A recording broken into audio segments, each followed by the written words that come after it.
우리가 바울의 2차 전도 여행을 보고 있습니다. 앞서 바울은 아시아를 지나서 빌립보에 도착해서 복음을 전하고 또 루디아의 헌신으로 교회가 세워지고 또 복음을 전파하는 역사를 경험하게 됩니다.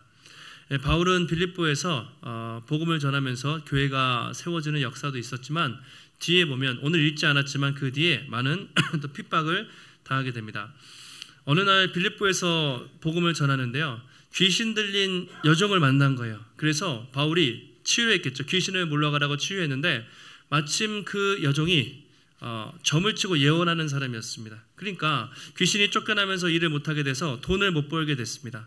그 주인이 바울과 실라를 고소해서 감옥에 쳐넣게 됩니다. 그래서 바울과 실라가 감옥에 갇히는데 놀라운 일이 일어나죠. 한밤중에 그 빌립보 감옥에서 바울과 실라가 하나님을 찬양하고 예배하다가 간수가 듣고 있었습니다. 그때 지진이 일어나서 옥문이 열리고 사슬이 풀어지면서 이제 놀라운 기적이 일어나게 된 것이죠. 간수가 자다가 일어나서 이게 어떻게 된 일인가, 아마 죄수가 도망갔다고 생각하고 칼을 빼서 자살하려고 했습니다. 왜냐하면 죄수들을 놓치면 사형이기 때문에 자살하려고 하는데 이제 바울과 실라가 우리 안 도망갔습니다 하면서 이제 이야기를 해요. 우리가 어떻게 하면 되겠습니까? 간수가 묻자 뭐라고 대답하죠? 주 예수를 믿으라. 그리하면 너와 내 집이 구원을 받으리라. 복음을 전하고 간수들의 가족과 자녀들까지 불러서 복음을 전하고 세례를 줍니다. 그렇게 해서 이제 다음 날 어찌어찌하여 바울이 이제 감옥에서 풀려나게 되면서 빌립보를 떠나게 됩니다. 그렇게 해서 오늘은 바울이 이 데살로니카라는 지역에 와서 복음을 전하는 장면입니다. 여러분, 성경을 읽다 보면 바울을 보면 좀 어떤 생각이 드세요? 가끔은 이게 사람이 맞나? 그렇죠? 맞아도 일어나고 또 계속 복음을 전하고 가끔은 철인 같기도 하고 로봇 같기도 하고 그런데 사도행전에는 그런 이야기들이 잘 안 나와 있지만 나중에 바울이 쓴 편지, 서신서들을 보면 바울도 복음을 전하면서 얼마나 힘들고 외롭고 포기하고 싶었는지 바울의 인간적인 모습들이 자세히 나타나 있습니다. 바울이 오늘 여기서 복음을 전하잖아요. 그리고 교회가 세워지겠죠. 나중에 그 교회를 향해서 편지를 도통 씁니다. 그것이 바로 데살로니가 전서 후서가 되죠. 나중에 바울이 데살로니가 전서에서 이런 이야기를 해요. 내가 빌립보에서 복음을 전하고 가는 길이 너무 힘들었다. 그런데 저는 생각하고 보니 하나님의 은혜 가운데 데살로니가에서 복음을 전했고 또 그 속에서 하나님의 역사를 경험하게 되었노라고 회상을 하는 편지를 씁니다. 데살로니가 전서 2장 1절에 보시면 이렇게 되어 있어요. 형제들아, 우리가 너희 가운데 들어간 것이 헛되지 않은 줄 아나니 너희가 아는 바와 같이 우리가 먼저 빌립보에서 고난과 능력을 당하였으나 우리 하나님을 힘입어 많은 싸움 중에 하나님의 복음을 너희에게 전하였다. 참 바울도 빌립보에서 감옥에 갇혔다가 항상 포기하고 싶었겠죠. 그런데 데살로니가에서 복음을 전했어요. 돌아보니까 참 하나님의 은혜였다. 참 하나님의 능력을 힘입어서 우리가 복음을 전했고 이제는 교회가 세워진 것을 보면서 바울이 기뻐하는 편지를 쓰게 된 것이죠. 그렇게 해서 바울은 빌립보를 떠나서 중간에 작은 도시를 살짝 스치고 지나가서 오늘 데살로니가에 도착을 하게 됩니다. 오늘은 거기서 있었던 일인데요. 1절에 보시면 이렇게 기록하고 있습니다. 그들이 암비볼리와 아볼로아니아로 다녀가 데살로니가에 이르니 거기 유대인의 회당이 있는지라. 데살로니가와 빌립보의 거리는 약 160km 정도 된다고 하는데요. 그래서 빌립보에서 암비볼리, 아볼로니아 작은 도시 같은데 여기선 전도를 안 했던 것 같아요. 살짝 스치고 지나가서 데살로니가에, 그러니까 걸어서 한 3, 4일, 일주일 정도 걸리지 않을 것 같아요. 160km면 며칠 걸어서 이제 데살로니가에 도착을 했습니다. 데살로니가는요, 당시 그리스 하면 마케도니아라는 주가 있는데, 그러니까 수도는 아테네죠. 그런데 주도 마케도니아에서 가장 큰 도시가 바로 데살로니가였습니다. 거기는 상업과 무역이 발달한 도시고 아주 휴양지도 발달했고 엄청 큰 도시였어요. 지금 그리스에 가면 데살로니키라고 되어 있는데 그 도시인데, 그리스의 아테네가 제1의 도시죠. 큰 도시면 데살로니카는 그리스에서 두 번째로, 지금으로 따지면 우리가 부산 정도 되는, 그러니까 대한민국 제2의 도시잖아요. 그래서 그리스의 가장 큰 두 번째로 큰 도시로 그렇게 알려져 있습니다.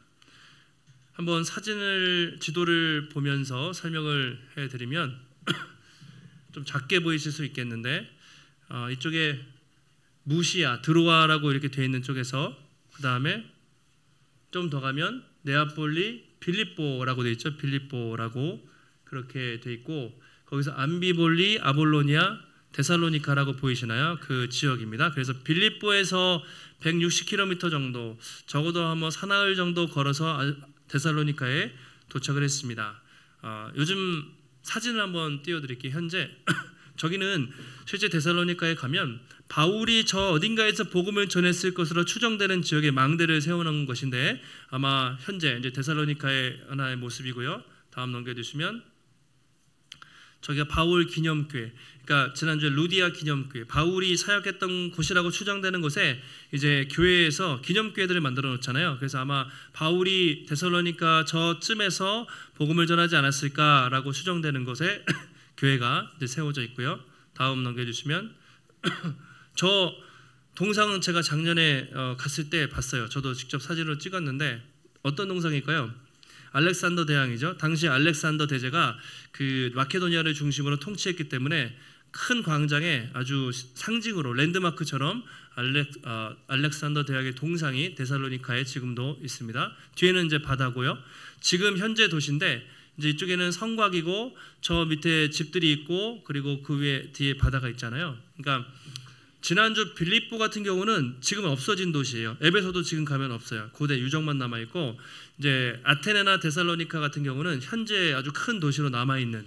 어쨌든 바울 당시에도 이제 데살로니카는 정치, 경제, 사회, 문화의 중심지, 아주 큰 대도시였습니다.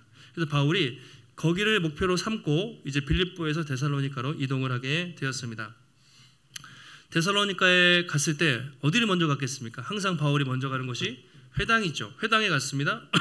지난주 빌립보에는 회당이 없었어요. 그래서 강가에 가서 루디아를 만나게 되었는데 오늘은 회당이 있었습니다. 성경을 보면 아마 데살로니카가 큰 도시여서 회당이 좀 여러 개 있었던 것 같아요. 여러 회당 중에 한 군데 가서 이렇게 복음을 전합니다. 17장 2절에 말하고 있는데요. 같이 한번 읽겠습니다. 바울이 자기의 관례대로 그들에게로 들어가서 새 안식일에 성경을 가지고 강론하며 자기의 관례대로 회당에 들어갔다라고 말하고 있습니다. 자기의 관례대로. 이 표현이 누가복음 4장에 보시면 자, 사도행전도 누가가 썼죠. 누가복음도 누가가 같은 저자잖아요. 그래서 누가복음 4장에 보시면 이런 내용이 있습니다. 예수님이 나사렛에 이르사 안식일에 늘 하시던 대로 회당에 들어가사 성경을 읽으셨다, 이런 표현이 있는데 예수님도 항상 가시면 회당에 들어가서 성경을 읽으셨어요. 그 예수님의 어떤 관습 또는 습관이셨습니다. 오늘 바울도 선교지에 가서 늘 하던 대로 관례대로 회당에 가서 복음을 전해요. 자, 회당에 들어가서 새 안식일 3주 동안 무엇을 가르쳤다고 되어 있냐면 성경을 가르쳤다고 되어 있습니다. 성경. 당시의 성경은요, 우리가 가지고 있는 신구약 66권이 아니겠죠. 그러니까 그 당시의 성경은 구약 성경밖에 없습니다. 구약 성경을 가지고 설명을 했다는 거예요. 신약 성경은 이제 바울이 이제 이 사도행전을 쓴 다음에 막 편지를 썼을 거 아닙니까? 그리고 복음서, 요한계시록까지 다 쓴 다음에 한 400년 경에 이제 정경이라고 말해요. 성경으로 채택이 돼서 오늘 우리가 갖고 있는 66권은 393년경 카르타고라는 회의에서 이제 성경이 되는데, 어쨌든 구약 바울 시대까지는 이제 구약 성경만 두루마리로 갖고 다녔던 거예요. 그래서 그걸 쫙 펼쳐가지고 성경을 다 이렇게 풀이해서 해석을 해주고 있습니다. 3주간 아마 부흥회였을 수도 있고 연속 설교를 바울이 쭉 하게 됩니다. 중요한 것은 바울이 전했던 핵심이 무엇인가, 말씀의 핵심이 무엇인가. 3절입니다. 바울이 회당에서 이런 내용을 전했어요. 같이 한번 우리 3절 말씀을 읽겠습니다. 뜻을 풀어 그리스도가 해를 받고 죽은 자 가운데서 다시 살아날 것을 증언하고 이르되 내가 너희에게 전하는 이 예수가 곧 그리스도라 하니. 자, 먼저 어떻게 했습니까? 뜻을 풀어 성경을 풀었어요. 성경을 하나하나 차근차근 강의했습니다. 그 다음에 내용이 뭐냐면 그리스도가 해를 받고 죽은 자 가운데서 다시 살아나야 될 것을 증언하였다. 그렇게 말합니다. 그리스도가 십자가에 못 박히고 죽은 자 가운데 살아날 것을, 다시 말하면 예수님의 죽으심과 부활을 선포했다라고 말하고 있습니다. 구약 성경을 여러분 많은 이야기가 있지만 한마디로 정리하면 바로 예수님의 죽으심과 부활을 그 성경이 예언을 하고 있죠. 어떤 말씀을 전했을까 기록 안 되어 있지만 여러분 이사야 53장 말씀 아시죠? 우리가 고난주간이나 성찬식 때 그런 표현도 있죠. 그는 멸시를 받아 사람에게 버림을 받고 강고를 많이 겪었으며 즐거려 하는 자라. 그가 채찍에 맞음으로 우리가 나음을 얻었노라. 그런 말씀들을 아마 바울이 하나씩 차근차근 설명을 했을 것입니다. 그리고 바로 그 말씀을 성취하신 분이 바로 예수 그리스도이십니다 라고 회당에서 선포를 했던 것입니다.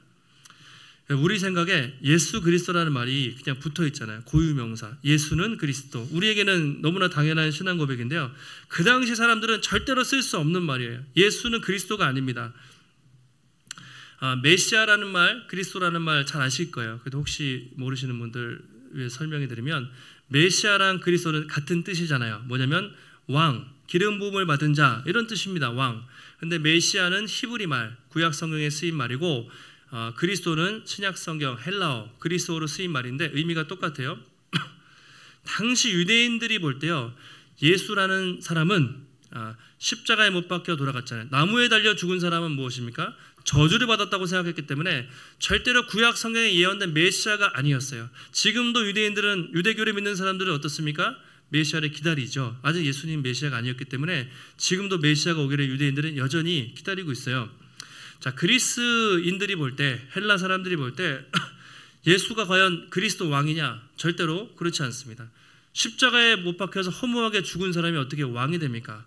그 당시 사람들에게 그리스도는 유일하게 로마 황제밖에 없었어요. 로마 황제 가이사 그리스도. 예수는 그리스도라는 말이 되지가 않습니다. 그런데 바울이 그런 얘기를 하는 거예요. 여러분들이 생각할 때 십자가에 못 박혀서 죽었다고 생각한 그분은 3일 만에 부활하셨고 바로 그분이 그리스도이시고 하나님의 아들이십니다. 그렇게 바울이 그 회당에서 선포를 했던 것이죠. 그랬을 때 놀라운 반응이 일어납니다. 어떤 사람들은 그 복음을 받아들이고 어떤 사람들은 또 바울을 핍박하는 일이 생기죠. 이것도 이제 패턴이잖아요. 복음을 전하면 한쪽에서는 믿고 한쪽에서는 반대하는 사람들이 생기는데 참 희한하게 바울이 회당에서 복음을 전했어요. 유대인들이 많았는데 대부분 믿는 사람들은 누가 믿습니까? 이방인들.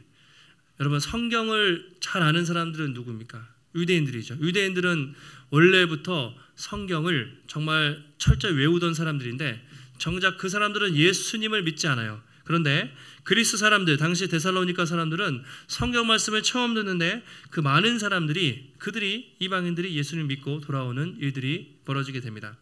이게 참 아이러니한 일이에요. 그러니까 이제 바울은 늘 유대인들이 많이 믿길 원했어요. 동족들이. 그런데 유대인들은 계속 예수님을 믿지 않고 이방인들에게 복음이 전파되는 그런 일들을 볼 수가 있어요. 그 사람의 뜻과 계획이 아니라 하나님의 섭리와 주권 속에서 복음이 점점 확장되고 있습니다. 자, 오늘 사도행전에서는 바울이 복음을 전할 때 좀 어떤 상황이었는지 잘 이야기하고 있지 않은데 아까 말씀드린 데살로니가 전서를 보시면 그때 바울이 데살로니가 가서 어떻게 복음을 전했는지 그 이야기를 하고 있습니다. 데살로니가 전서 1장 4절에 하나님의 사랑하심을 받은 형제들아 너희를 택하심을 아노라. 5절에 이렇게 말하죠. 같이 한번 우리 5절 말씀을 읽겠습니다. 이는 우리 복음이 너희에게 말로만 이른 것이 아니라 또한 능력과 성령과 큰 확신으로 된 것임이라. 아멘. 바울이 이런 얘기하는 거예요. 오늘 복음 전하는 것을 회상하면서 나중에 편지를 썼겠죠. 그러면서 내가 데살로니가에 처음 가서 회당에서 말씀을 전할 때 내 말과 언변으로 한 것이 아니라 하나님의 능력과 성령과 큰 확신 가운데 복음을 전해놓으라고 바울이 그렇게 이야기하고 있습니다. 복음은 내가 전했지만 성령이 역사하셨기 때문에 나의 말과 수사학과 언변 때문에 여러분이 예수를 믿은 것이 아니라 성령이 역사하셨기 때문에 복음이 선포되었고 놀라운 역사가 나타났다고 그렇게 말하고 있습니다. 여러분 이것이 중요하죠. 바울은 가는 곳마다 얼마나 두렵겠어요. 자기를 죽이려고 달라드는 사람들이 많은데 그때마다 바울은 자기 말이 아니라 하나님의 능력과 성령의 확신 가운데 하나님이 역사하시면 반드시 믿는 사람이 있다라는 그 믿음을 가지고 나아갔다는 것이죠. 여러분, 우리도 마찬가지입니다. 오늘 이제 말씀을 전하잖아요. 목사님들이 말씀을 전할 때 저희는 세상에 이렇게 말 잘하고 막 훌륭한 사람들 많잖아요. 막 김창옥 교수님이나 그런 사람들 보면 1시간 동안 얘기해도 시간 가는 줄 모르고 막 듣잖아요. 그런데 저희는 사람의 말을 전하는 게 아니라 하나님의 말씀으로 전하는 것이죠. 하나님께 받은 말씀을 우리는 전할 뿐이고 성령께서 역사하실 때 무언가 역사가 나타나는 것이죠. 지난주에도 바울이 말씀을 전할 때 그 말씀의 현장에 성령이 임하셔서 루디아의 마음을 활짝 열어주셔서 그에게 복음이 들어가서 회심을 하는 것을 우리가 보았습니다. 여러분의 매일의 삶도 마찬가지고 여러분이 복음을 전할 때도 마찬가지. 내가 착하게 사는 것도 중요하고 복음을 유창하게 잘 설명하는 것도 중요한데 누군가에게 복음을 전할 때 성령께서 그 사람의 마음을 열어주시지 않고 그 복음 전도의 현장 가운데 하나님이 성령이 역사하지 않으면 아무 일도 일어날 수가 없는 것이죠. 오늘도 예배의 현장에서 우리가 말씀을 드릴 때 또 앞으로 여러분의 일상에서 또 여러분이 누군가에게 복음을 전할 때 성령이 함께 하실 때 여러분 놀라운 역사가 나타날 줄 믿고 날마다 여러분의 삶 속에 성령과 동행하면서 여러분 가는 곳마다 예수의 이름이 높임을 받고 예수의 이름이 또 증거되는 은혜가 있기를 예수님의 이름으로 축원합니다. 많은 사람들이 이제 이방인들이 예수님을 믿었어요. 유대인들이 식이 났습니다. 왜냐하면 바울이 복음 전해서 다 유대교에서 기독교로 뺏어가는 것 같아요. 유대인들이 엄청 뿔이 나가지고 선동을 합니다. 성경을 보시면 4절과 5절에 경건한 헬라 사람들, 그러니까 경건한 데살로니가 사람들하고 귀부인들이 예수님을 많이 믿었어요. 희한하게. 그런데 유대인들은 시기가 나서 사람들을 선동을 시켰습니다. 데살로니가에 좀 깡패들을 불러와가지고 바울을 잡아 족치자고 그렇게 바울을 잡아서 감옥에 넣자고 이렇게 소동이 일어나게 된 것이죠.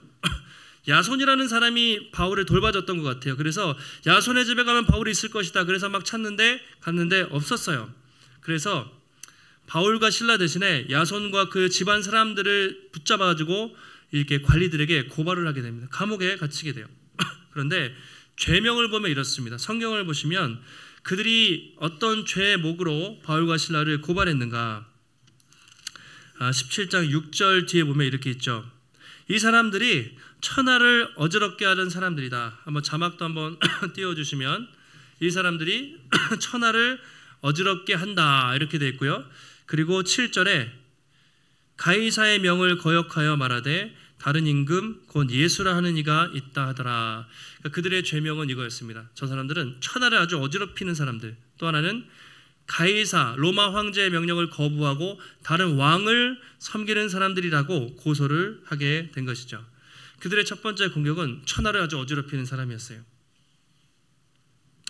그들은 한마디로 이 사람들, 천하라는 말은 로마 제국을 말해요. 당시에 다 그쪽이 로마 통치에 있었기 때문에 로마 제국의 반역자다 이런 죄로 그들이 이렇게 공격을 한 것입니다. 그러니까 정치적인 이유로 공격을 한 거예요. 예수님을 그들이 십자가에 못 박을 때도 종교 싸움으로는 안 됐거든요. 그래서 이 사람은 로마의 반역자다, 유대인의 왕이다 그렇게 해서 정치적인 죄명으로 고소해서 예수님을 십자가에 넘겼습니다. 근데 오늘도 바울과 실라가 이 천하를 어지럽히는 반역자다, 반역자 프레임을 씌워가지고 바울과 실라를 이렇게 고소하게 된 것이죠. 이 프레임이라는 게 무섭잖아요. 요즘에 그런 표현 많이 쓰잖아요. 프레임에 갇힌다. 어떤 프레임 또는 확증 편향. 정치하는 우리가 얼마 전에 선거가 있으니까 그래서 한쪽에서는 뭐 정권 심판 프레임, 그러면 대통령이 잘못한다. 한쪽에서 이렇게 주장하고 한쪽에서는 뭐 야당 심판 프레임, 야당이 잘못한다. 서로 책임을 넘기면서 이제 프레임을 가지고 막 공격을 해요. 근데 교회도 그런 게 많습니다. 교회에 대해서 세상이 자꾸 안 좋은 프레임을 씌워요. 교회는 참 독선적이고 목회자들은 다 뭐 잘못하는 사람들이고 성도들, 예수 믿는 사람들은 맨날 언행일치가 안 되고 거짓말하고 교회가 참 이런 문제가 많다. 계속 언론들에 나오잖아요. 프레임을 씌워서 교회를 공격하는 그런 일들이 지금도 많이 있죠. 그 당시에도 마찬가지로 바울과 실라가 그런 잘못한 적 없어요. 로마의 반역자가 아니잖아요. 그런데 반역자라고 프레임을 씌워가지고 고소를 했습니다. 그런데 실제로 그들은 그렇게 한 적이 없죠. 로마의 반역을 꾀한 적도 없고 천하를 어지럽힌 적도 없고 사람들을 선동한 적도 없어요. 그래서 천하를 어지럽힌 사람들, 이 뜻은 다른 번역에 이렇게 되어 있습니다. 세상을 소란하게 한 사람들, 세상을 온통 시끄럽게 한 사람들, 또는 세상을 온통 뒤집어 놓은 사람들, 그들의 잘못이라면 이겁니다. 예수를 믿고 변화된 삶을 살아서 다른 사람들보다 정직하게 착하게 손해보면서 살았던 거예요. 그래서 다른 사람들이 볼 때 야, 저 사람들은 뭔가 이상한 사람들이다 이야기를 들었던 것 같아요. 나쁜 의미에서 천하를 어지럽힌 것이 아니라 좋은 의미에서 복음으로 세상을 뒤집어 놓은 사람들이었어요. 그런데 저 사람들은 반역자라고 프레임을 씌워서 공격을 했습니다. 두 번째로 그들은 저 사람들 가이사 명령을 어기는 그런 반역자들이다, 또 이렇게 공격을 했습니다.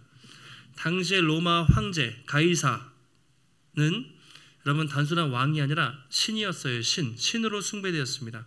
황제 숭배. 그래서 가이사 외에는 누구도 세상의 왕이 없어요. 하늘 아래 유일한 왕은 가이사가 곧 그리스도다. 가이사 그리스도, 이런 말을 그 당시에 썼습니다. 그것이 그 당시 사람들의 세계관이에요. 가이사만 숭배해야 되고 가이사만 왕이었습니다. 그런데 예수 믿는 사람이 딱 나타나서 가이사가 아니라 우리는 예수를 임금으로 왕으로 섬기는 사람들이다 라고 선포하니까 사람들이 놀라 자빠지게 된 것이죠. 저 사람들 그럼 반역자가 아니냐, 로마에 항거하는 사람들이 아니냐라는 오해를 충분히 받을 만했던 것이죠. 그런데 성경을 보면 예수님도 그랬고 사도들도 로마에 항거하는 반역자가 아니었죠. 하나님을 믿지만 국가의 질서에 대해서 그렇게 인정하라는 말씀들이 많이 있습니다. 바리새인들이 예수님을 공격하기 위해서 가이사에게 세금을 바치는 것이 옳습니까? 물어봤을 때 예수님 뭐라고 하셨죠? 다 하나님께 바쳐야 된다, 그런 것이 아니라 가이사의 것은 가이사에게, 하나님의 것은 하나님께 바치라. 하나님의 것은 하나님께 바치지만 가이사, 이 세상 나라의 통치와 질서를 거부하면 안 된다. 그래서 인정하라는 말씀을 예수님도 하셨고, 베드로나 바울이 쓴 나중에 편지를 보시면 마땅히 국가의 질서에 순응하고 세금 내라고 돼 있어요. 세금 다 내야 되고, 그리고 정부를 인정하고, 그리고 국가를 위해서 통치자들이 나라를 잘 이끌어갈 수 있도록 기도하라고 성경에 그렇게 기록되어 있습니다. 그러니까 그들은 반역자가 아니었어요. 그런데 그들이 로마 황제를 거부하는 반역자들이라는 프레임을 씌워서 그렇게 고발을 하게 된 것이죠. 우리는 오늘 이 말씀을 보면서 잠깐 우리 자신을 한번 살펴보면 좋겠습니다. 바울과 실라는 세상 사람들이 볼 때 세상을 어지럽히는 사람들이었어요. 세상과 뭔가 다른 사람들이었습니다. 과연 우리는 세상 사람들이 볼 때 어떤 모습으로 우리의 삶이 비칠까, 이것을 한번 생각해 보면 좋겠습니다. 사람들이 볼 때 무언가 저 사람들은 우리와 다른 것이 있네, 뭔가 우리와 다르게 정직해요, 참 이렇게 묵묵히 성실하게 일을 해요, 참 손해볼 줄 알고 배려심이 많은 것 같아.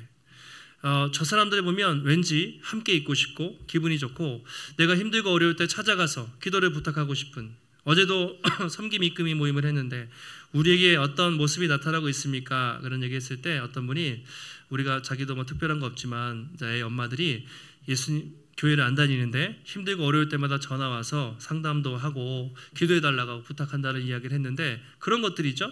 뭔가 우리가 세상 사람들과 다른 모습들을 보이고 있는가? 아니면 야, 저 사람 교회 다녔어, 알고 보니까 집사님이래, 권사님이래, 장로님이래, 혹시 이런 얘기를 우리가 듣고 있지 않은가? 여러분, 우리가 막 세상에서 정말 그렇게 완벽하게 살 수는 없습니다만, 그래도 우리가 미친 존재감이라고 하죠. 예수 믿는 자로서 미친 존재감을 드러내지 못해도 적어도 선한 존재감은 드러내야 한다는 것을 보여주고 있습니다. 세상에서 우리가 속한 곳에서 적어도 그리스도인으로서 선한 영향력을 끼치고 있는가? 아니면 내가 교회 다닌다는 것을 아무도 몰라요. 그러니까 뒤집어 엎어야 되는데 아무도 모르고 그냥 내가 교회 다닌다는 것을 아무도 모르고 조용히 숨어서 아무 존재감 없이 세상에서 그렇게 살아가고 있는가? 혹시 우리의 모습을 돌아볼 필요가 있습니다. 초대교회 당시의 성도들은 그렇지 않았다는 것이죠. 어쨌든 존재감이 막 드러났어요.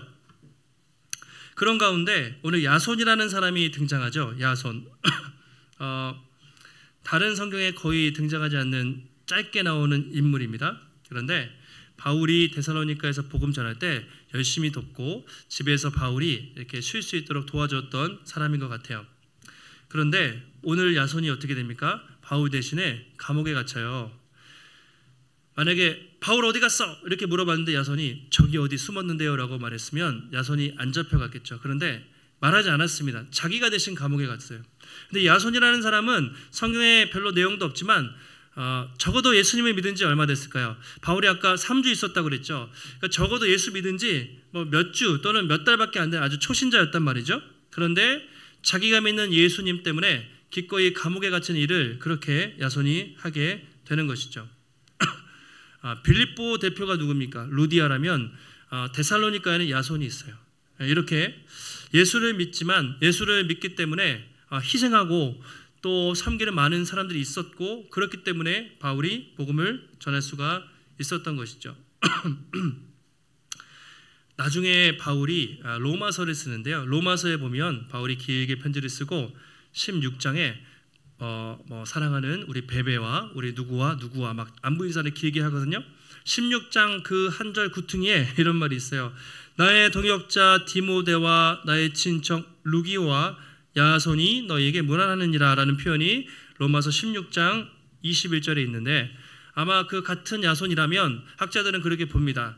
이 데살로니가에 예수 믿고 바울을 대신에 감옥에 갔던 이 야손은 그 후에도 계속해서 바울을 돕고 바울의 동역자가 되어서 함께 사역을 했던 사람으로 우리가 볼 수가 있습니다. 그만큼 바울이 여러분이 선교를 다 했습니까? 아니죠. 절대로 바울 혼자 할 수가 없었어요. 빌립보에서는 루디아가 있었기 때문에 또 데살로니가에서는 야손과 같은 많은 사람들이 도와줬기 때문에 바울이 복음을 전할 수가 있었죠. 세상에는 영웅을 좋아해요. 히어로. 대통령 또는 어떤 영웅이 나타나서 뭐 이 정당이든 어떤 지도자든 나타나서 보수든 진보든 영웅이 나타나서 세상을 바꾸기를 사람들은 그렇게 원해요. 성경은 한 사람의 영웅이 아니라 이름 없는 수많은 사람들의 도움과 헌신을 통해서 하나님의 나라가 일어난다는 것을 성경은 보여주고 있습니다. 야손처럼 루디아처럼 자기의 자리에서 이름 없이 빛도 없이 충성스럽게 섬기는 많은 사람들을 통해서 주님의 교회가 아름답게 세워지는 것이죠. 천국 가면 바울만 칭찬받을까요? 그렇지 않겠죠. 야손도 또 루디아도 성경에 이름 없는 여인들까지도 하나님이 다 기억하시고 인정해 주시지 않을까 그런 생각을 합니다. 성경에 보면 아리마대 요셉이라고 들어보셨어요? 잘 안 나와요. 근데 그 사람이 뭘 했습니까? 예수님 죽으셨을 때 시체를 가져가는 아주 중요한 일을 아리마대 요셉이 했어요. 성경에 한 줄 나오지만 그 사람 이름이 기록되어 있고 또 예수님께 향유를 부은 여인 니고데모는 어떻습니까? 예수님께 와서 향품을 바르고 장례를 치렀어요. 몰래. 그리고 이름 없는 수많은 사람들을 통해서 하나님의 나라가 복음이 계속 확장되어 온 것이죠. 교회마다 건강한 교회는요 앞에서 말 잘하고 목사님들이랑 교회 리더분들은 늘 앞에 드러나니까 그런데 이름 없이 조용히 섬기는 분들이 많은 교회가 건강하고 참 아름다운 교회 같아요. 저희도 이제 교회가 세워지고 4년 반 정도가 이제 지나갔는데 이렇게 예배 나오셨고 또 아침에 1시간 2시간 더 일찍 나오셔가지고 예배 드리고 섬기는 분들이 계시죠. 지금도 저 옆에서 주일학교를 또 인도하는 선생님 또 방송으로 수고하는 분들 그리고 찬양팀으로 교사로 섬기는 모든 분들의 보이지 않는 수고 헌신이 있기 때문에 교회가 세워지죠. 사랑방 이끌어가는 섬김 이끌미 분들도 여러분 토요일 저녁에 얼마나 바빠요. 우리가 온라인으로 줌으로 매주 리더 모임을 하는데 매주 말씀을 나누고 준비되어서 또 모임을 이끌어가고 있습니다. 이렇게 이름 없이 각양각처에서 섬기는 분들이 많기 때문에 참 교회가 아름답게 성장을 하는 것이죠. 말씀을 정리하겠습니다. 사도행전에서 오늘 바울이 데살로니가에 대한 기록은 딱 9절밖에 없어요. 짧게 끝나지만 나중에 바울이 쓴 데살로니가 전서와 후서를 보면 거기에 그 교회가 얼마나 아름답게 성장했는지 그런 이야기들이 참 나타나 있습니다. 데살로니가 만약에 집에 가셔서 오늘 꼭 데살로니가 전서 후서를 읽어보시면 오버랩이 되실 거예요. 오늘 이 교회가 개척됐던 그 내용이 나중에 교회가 어떻게 성장했는지 아름답게 잘 묘사가 되어 있는데 데살로니가 전서 1장 3절에 이렇게 말하고 있습니다. 바울이 항상 편지를 쓸 때 감사하다는 이야기 쓰거든요. 우리가 여러분에게 편지를 쓸 때 항상 감사합니다. 감사의 내용이 무엇이냐면 1장 3절에 나타나 있습니다. 같이 한번 앞에 보시고 읽겠습니다. 너희의 믿음의 역사와 사랑의 수고와 우리 주 예수 그리스도에 대한 소망의 인내를 우리 하나님 아버지 앞에서 끊임없이 기억하미니. 아멘. 데살로니가 교회가 성장을 했어요. 바울이 나중에 편지를 쓰면서 여러분들을 내가 소문을 들어보니까 교회 안에서 믿음의 역사가 나타나고 있습니다. 사랑으로 서로 수고하고 있군요. 예수님의 재림을 기다리면서 인내하는 모습들을 보면서 너무나 감사합니다. 그래서 데살로니가 교회는 믿음과 소망과 사랑이 넘치는 교회였습니다. 아름다운 교회죠. 그러면서 나중에 또 데살로니가전서 1장 6절 7절에도 여러분이 많은 환난 가운데 기쁨으로 말씀을 받아 우리와 예수님을 본받은 자 되었으니 그러므로 너희가 마케도냐와 아가야에 있는 모든 믿는 자의 본이 되었다. 이런 얘기가 있어요. 여러분들이 참 고난 중에 예수님을 믿어서 여러분의 믿음의 소문이 아까 데살로니가뿐만 아니라 마케도니아, 아가야, 온 그리스에 믿음의 소문이 터났다고 그렇게 자랑하고 있습니다. 그러면서 1장 8절에 이렇게 말하고 있습니다. 같이 한번 읽겠습니다. 주의 말씀이 너희에게로부터 마케도냐와 아가야에만 들릴 뿐 아니라 하나님을 향하는 너희 믿음의 소문이 각처에 퍼졌으므로 우리는 아무 말도 할 것이 없노라. 아멘. 바울이 들어보니까 참 얼마나 믿음이 좋았던지 여러분들의 그 믿음의 소문이 데살로니가를 넘어서 마케도냐, 아가야, 온 그리스 땅에 다 그렇게 소문이 퍼졌다. 내가 참 여러분들 교회를 생각할 때마다 너무나 기쁨이 큽니다. 그렇게 말하고 있습니다. 그런데 그 교회가 어떻게 세워졌냐? 오늘 바울이 회당에서 복음을 전했던 그 사람들의 믿음을 통해서 아마 야손은 데살로니가 교회의 지도자가 되었겠죠.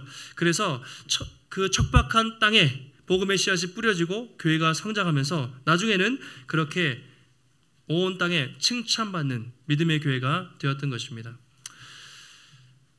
말씀을 준비하면서 참 부럽기도 하고 우리 교회도 믿음으로 소문난 교회 되면 좋겠다 그런 생각을 많이 하게 됐어요.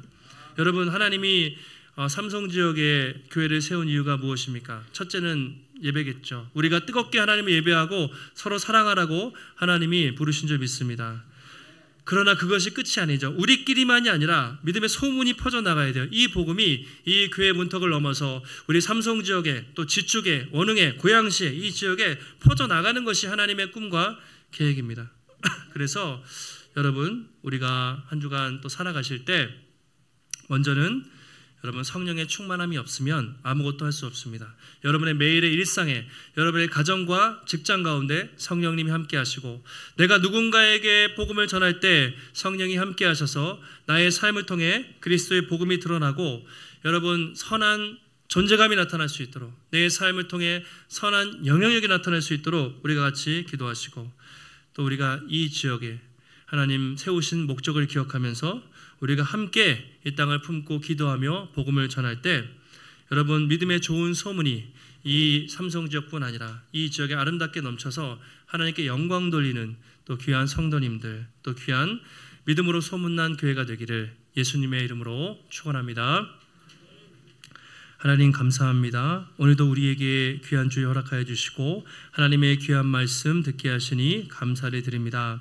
하나님 그 척박한 땅에 바울이 갔지만 바울이 자기의 능력으로 한 것이 아니라 하나님의 성령의 능력과 또 역사를 또 믿음으로 갔을 때 하나님 많은 사람들이 예수님을 믿게 되고 교회가 세워지며 그 교회를 통해서 믿음과 사랑과 또 소망의 소문이 났던 것을 우리가 보게 됩니다. 하나님 우리도 이 땅을 살아갈 때 매일매일 우리의 일상 속에 하나님의 은혜 없이는 아무것도 할 수 없다는 것을 기억하며 직장에서 가정에서 무엇을 하든지 날마다 하나님과 동행하며 선한 영향력, 선한 존재감을 드러내게 하시고 우리의 삶을 통해 예수 그리스도의 이름을 높이며 예수가 그리스도이시다, 예수가 왕이라는 것을 선포하며 살아갈 수 있는 담대한 믿음의 성도들이 될 수 있도록 하나님 붙잡아 주시옵소서. 지금 우리가 아름답게 교회를 세워가고 있습니다. 그러나 이것이 우리에게 머물지 않게 하시고 이 복음이, 이 사랑이 교회 문턱을 넘고 흘러넘쳐 우리 삼성지역뿐만 아니라 고양시와 이 나라 이 민족 가운데 믿음으로 소문난 아름다운 교회 될 수 있도록 하나님 붙잡아 주시옵소서. 오늘도 주의 전에 나올 때 우리의 마음과 정성을 다해 귀한 예물 드렸습니다. 드려진 손길마다 하나님 복 주시고 함께 하시되 하나님, 우리의 모든 것이 하나님의 것임을 인정하며 먼저 그의 나라와 의를 위해서 루디아처럼 야손처럼 기쁨으로 드릴 때에 하나님께서 우리의 삶 가운데 날마다 풍성하게 채우시고 공급하시는 놀라운 축복과 은혜를 날마다 경험하는 우리 삶이 될 수 있도록 하나님 붙잡아 주시옵소서. 한 주간도 믿음으로 승리케 하시기를 간구하오며 존귀하신 예수님의 이름으로 기도하옵나이다. 아멘.